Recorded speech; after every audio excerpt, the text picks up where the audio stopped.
Now I have an awesome privilege, in my opinion, to introduce to you to our guest today. We have someone very special joining us. If you Google him, you're going to be able to find that he has so many incredible accomplishments. He's not only a writer, he's a professor. He is someone who developed leader breakthrough, and leaders can go and learn from him. The list goes on. I read his books. I was able to Google and see the amount of accomplishments he has, so you can do that. But I can say something even nicer because I know him personally. So I can say about the things that he has done, but I can also speak of who he is, an incredible person. I was able to be coached by him during the first cohort of the five. You know, we talk about the five a lot. And Dr. Walling, Terry, I can call him Terry, he was my coach, and he opened my mind to my contribution. He changed my world, to be honest, because now I know what my contribution is. And those who are involved in the five know that he can impact us immensely. And today, everybody gets to hear Terry. So I'm very honored to introduce to you, dear Terry. I know people will be blessed today, and I thank you so much. And I thank you so much. You're here with me. I thank you so much for joining us this morning, taking some of your precious time to spend this morning with us. And where are you speaking from? I know you're not in Saskatoon time, right? I'm in Chico, California. I'm at my home this morning. So, Eu não consigo we in Chico if you don't know where Chico is, it's the northern part, it's inland from San Francisco. So that's where I am today. In my office, kind of like the same places where we did our coaching, and spent time together doing our training. Eu não consigo ouvir nada que ele fala. Yeah. Thank you. Thank you so much, and I'll pass the baton to you now, and now you have everybody listen to you. Thank you. Great. Well, nice to be with all of you, and thank you, Eris. I appreciate that little applause. Feel free to hand clap, Yes, okay, look at this. See what a little bit of actual prodding will do there when you need approval? That's great. I am excited to spend a few minutes with you, and what's really great is to be able to look kind of in the mosaic here and see some faces that I know from those that we've wandered and walked through a great, fun, exciting, exploring time to help better understand how God's been at work in our life. And I want to say real quick, I was getting concerned that maybe the program had caused really irreparable damage to the Martins' marriage, because I noticed one was in one room and one was in the other.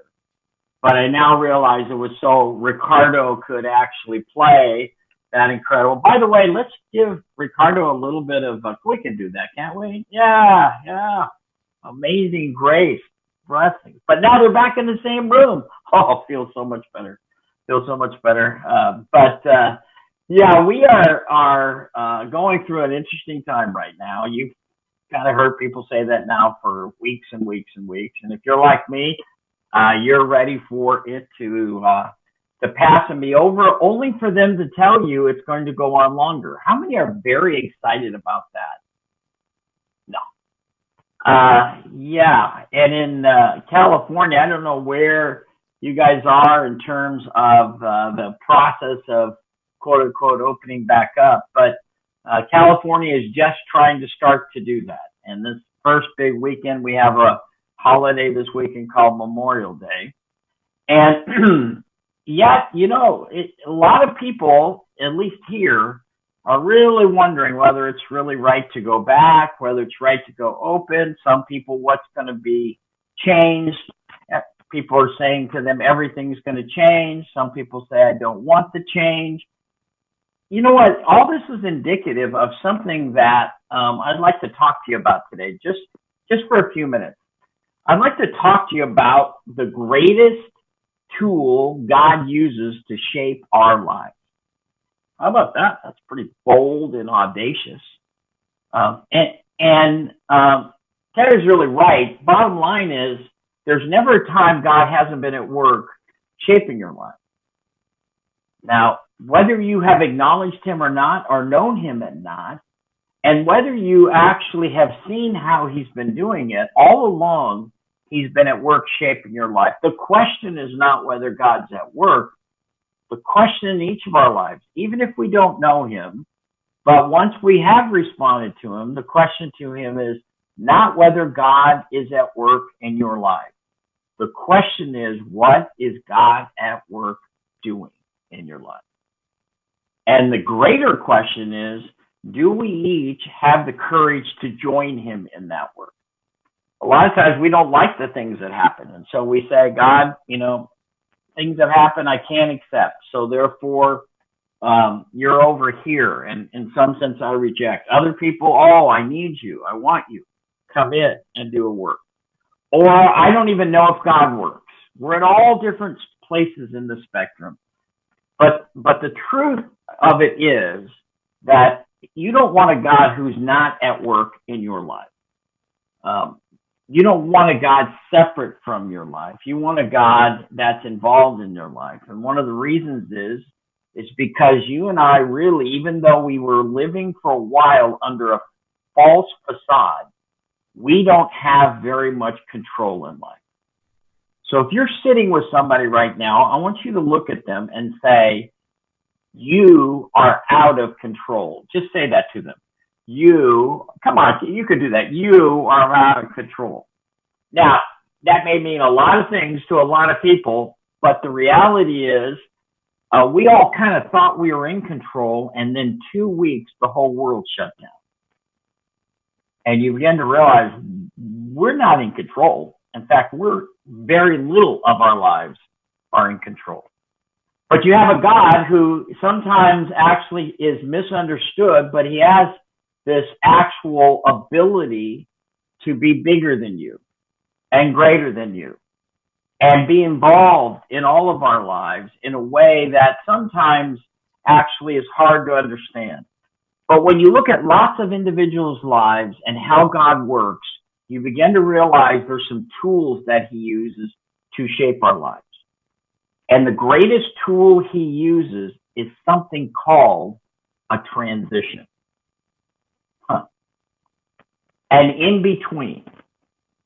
What's a transition? You don't know where you're going, but you know you can't go back to where you've been. You're in between. And a lot of times we'll actually not even know we're in the midst of a transition till we're well into it. We try everything to fix our life only to realize all of a sudden it's not fixable right now. And things are happening that are out of my control.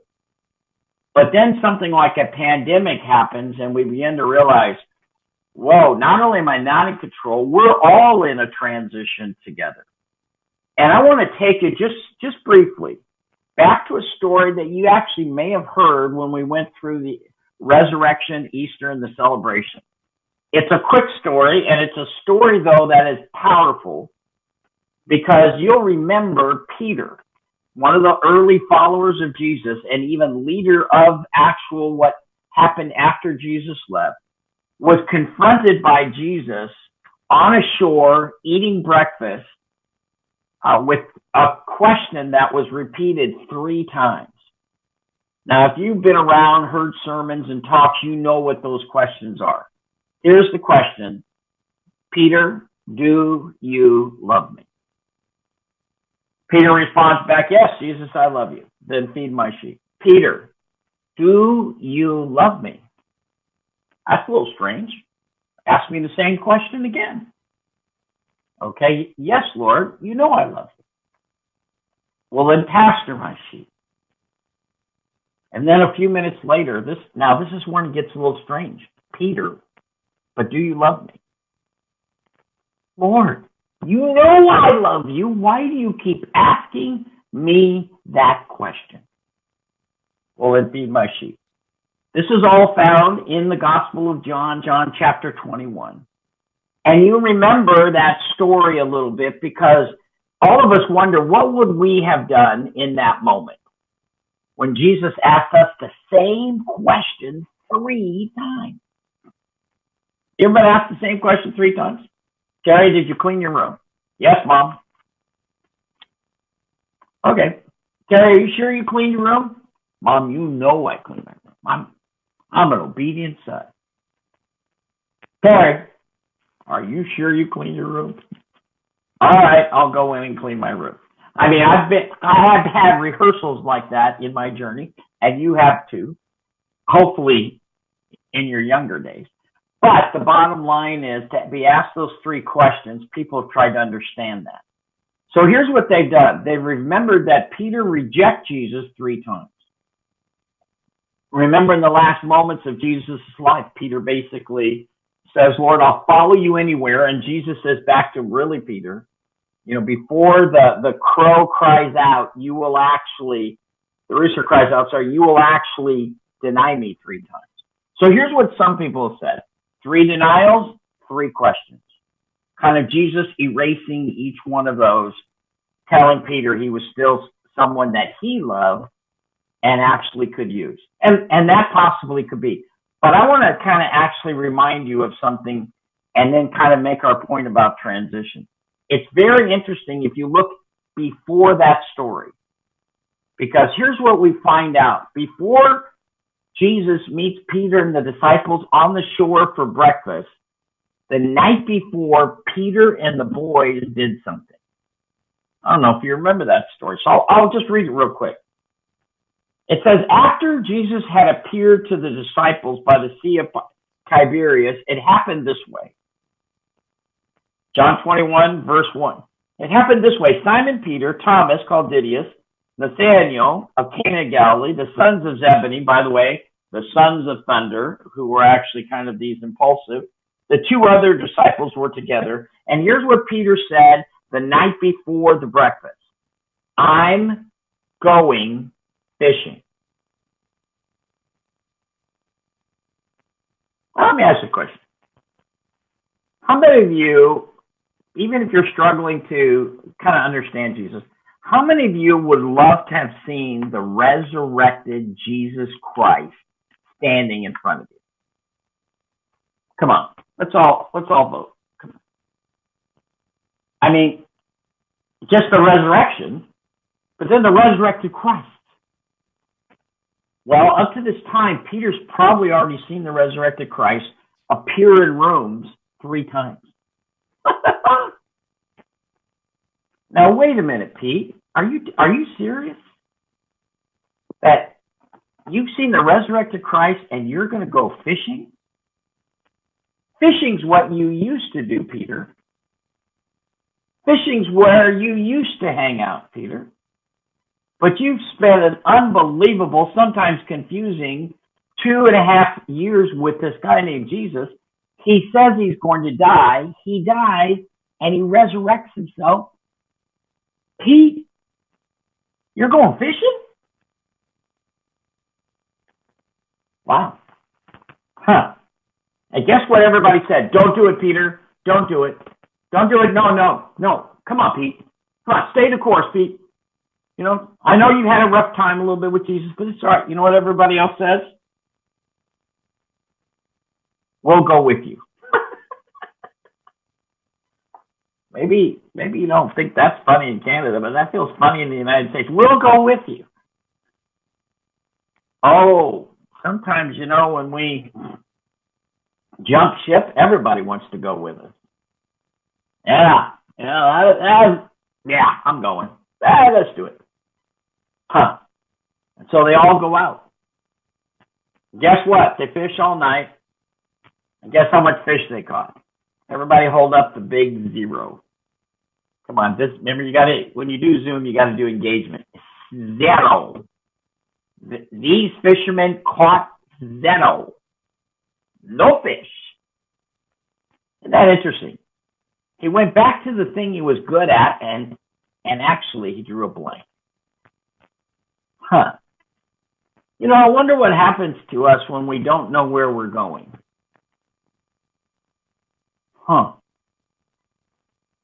We have a tendency to go back to what we know, especially when we don't know what's next. But guess what? you really can't go back because it's changing. So they hear, as they're coming in, they hear that voice. This is a deja vu all over again, as Yogi Bear would say. That's a baseball joke, but anyways. Bottom line is they all of a sudden hear from the shore, "Hey boys, have you caught anything?" And the response back is, "Zero. Nothing." You got it. 0. Yeah, I see her down there. That's okay. She could go 0. 0. Huh. We drew a blank. Oh, boys, throw the nets over to the other side. You know, if that happened to me a second time, I'd go, now, wait a minute. Haven't I seen this movie before? Wait a minute. Don't I know what's going to happen before? But it says they reluctantly threw their nets to the other side. And guess what? They caught a bundle of fish. So many fish. They were big fish. And guess what? So many fish, they counted them. And because remember, this is their livelihood. They had 153 fish. Don't see anything in 153. There's books written on it, and nobody knows why 153. 153 fish, though, is a whole lot more than 1. And 0. And John looks over at Peter and says, "It's the Lord." And this is why you gotta like Pete. He jumps out of the boat. He hauls him and the other guys. The ship starting to sink. They haul it into shore. And there they confront the resurrected Jesus again. Now, here's what I think is very interesting. When they landed, it says they saw a fire of burning coals. Now, watch this. Are you ready? There were fish on it. I guess I have a demented sense of humor, but Jesus don't need our stinking fish. There were fish already there. He knows how to do a breakfast. And you know what? That's the backdrop to the 3 questions. Do you love me? You know, I have not been able to get away from this story for about 2 years. Jesus keeps hammering me with this story. First, Terry, I don't need your fish. What I'm wondering is, Terry, what does love look like to you? Terry, do you love me?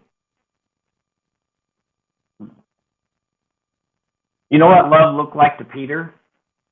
Let me say it in a way that you know the very essence of love is something called trust. Hello? Trust.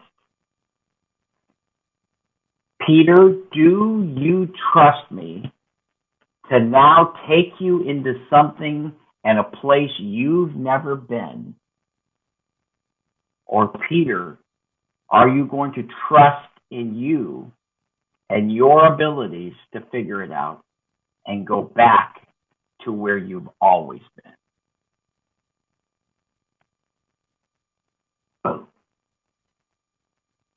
Peter, you're in a transition.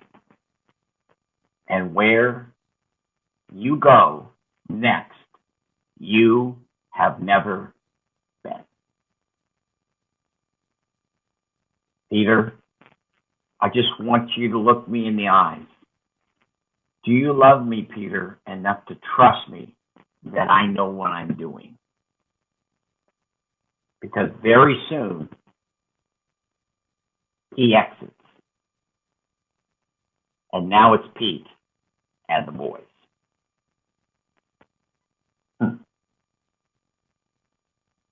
That's what happens in a transition. Things get decided. What's most important comes to the surface. Where we put our trust is actually reevaluated. taken to a new place.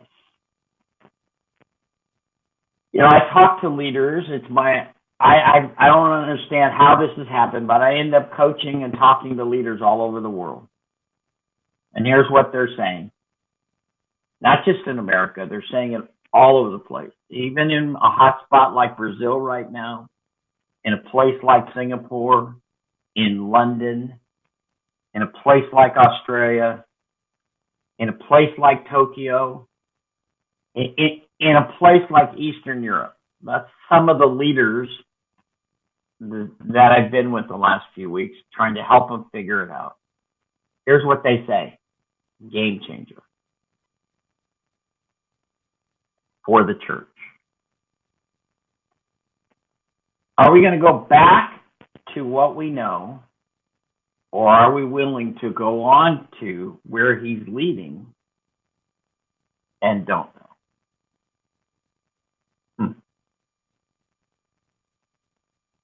Personally, are you going to go back to how you live this thing out? Because you've been on a forced sabbatical for about 10 weeks now. Or are you going to move forward and trust God in new ways and go with him to what I believe is a new work he's beginning? In America, in Canada, and all around the world, it only took 2 weeks to shut it all down. And guess what? All the churches are empty, but the church has still been the church.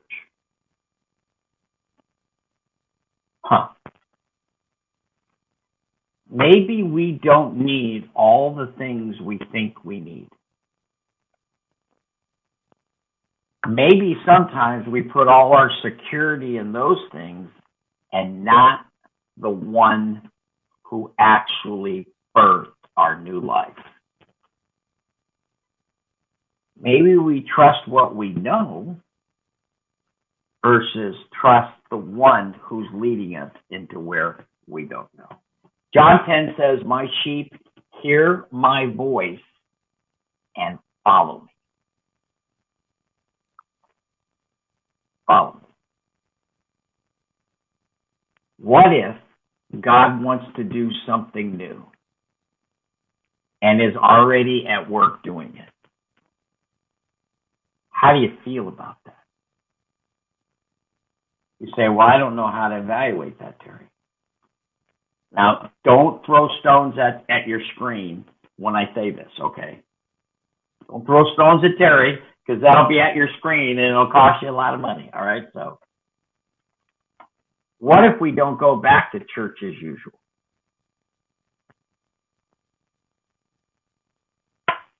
What if church is something even like this? What if church is more local in your community, neighborhood? I coached a guy and he said, Terry, I'm going to lose my job. And I said, why? The giving down at your church? He was a pastor. He said, no. I said, why are you going to lose your job? It's because I'm going to announce we're not going to do Sundays anymore. Now, you guys have the advantage being Adventists because you do Saturday, but you know what I'm talking about. I said, you're not going to do Saturday or Sunday anymore? He said, no. I said, okay. Yep, you're the pastor. You might lose your job on that one. I said, well, what are you going to do? And he goes, I'm going to announce we're going to be 20 home group home churches. Now, some of you who have kids who are so ready to hand them back to school and to childcare and everything, you just went, I'm shutting this guy off. See, don't throw rocks. Don't throw rocks. I didn't do it. I said, you were going to do what? We're only going to do Sunday again if it changes Monday. And right now, Sunday isn't changing Monday. So we're only doing Sunday or Saturday equivalent. I went, wow. He says, because we're not apprentices of Jesus. We're church attenders. And there are two different things there. And I can't go back. Let me close with this. Terry, are you saying we shouldn't meet on Sunday or Saturday anymore? No. Actually, the reason I'm here is because I so believe in what's happening at New Perspective. That's why I said, sure, I'll share. I like what's happening here. I think Jesus is amongst you guys. But here's the key. What's most important? You and I are not called to attend worship services. We're called to be apprentices of Jesus. We go to a worship service because it helps us do that. Not to pay a penance or to perform a ritual. In the days ahead, will you let Jesus take you to a new place? Because here's what an outside voice is saying to you this morning. I think Jesus is taking us to a new place. You want to go? If you do, then you got to kind of answer that question. Do you love me? Jesus is saying to all of us this morning, enough to trust me. Let me pray for us. Lord, this morning, I thank you for friends, many that I'll probably never sit in a room with now, but I've got a chance to at least look into their faces. So I'm honored to have just spent a few minutes with each of them. Thank you for their lives. Thank you that they're even right now being willing to begin the process of doing it different just by being here this morning. But Lord, lift our eyes. Help us to see what you're at work doing. If it's true that there's never a time you're not at work, which I believe that is true, it's hard to deny that something's happening that's different. So with my friends in these homes, with these families, with those who are single, with those who actually have really hard times because of this pandemic, those who are wondering, those who just want out, with all of us, Lord, wherever we are right now. Help us to be people who want to hear your voice more than our own. And help us to be people, Lord Jesus, who when we hear your voice, we respond back, Lord, you know that I love you. Help us to be people that in new ways, in the new day ahead, to trust you. I pray this in the name of the Father, Son, and Holy Spirit. Amen. Oh, thank you so much, Terry. That was such an inspiring message. I hope that all of us who listen to you are ready to make that decision to be apprentices of Jesus more than ever. I thank you for talking to us this afternoon. Douglas is sending you his greetings because he's in the backstage. And thank you so much for impacting our community directly. And I especially thank you for impacting my family. My family is one before and one after Terry. So thank you so much. I praise God for you, and I hope you have a wonderful Sabbath, a wonderful Saturday. Thank you. Blessings to each one of you. Thank you. Oh, yeah, that was our message today. And my heart is full. I hope your heart is full too. And I hope you have a wonderful remaining of day, that you get some time with your loved ones, that you get some time to sit together and try to absorb this deep and meaningful message of being with God, being closer to Jesus, following his voice more than our own. I hope you have a wonderful day, and I'll see you next time.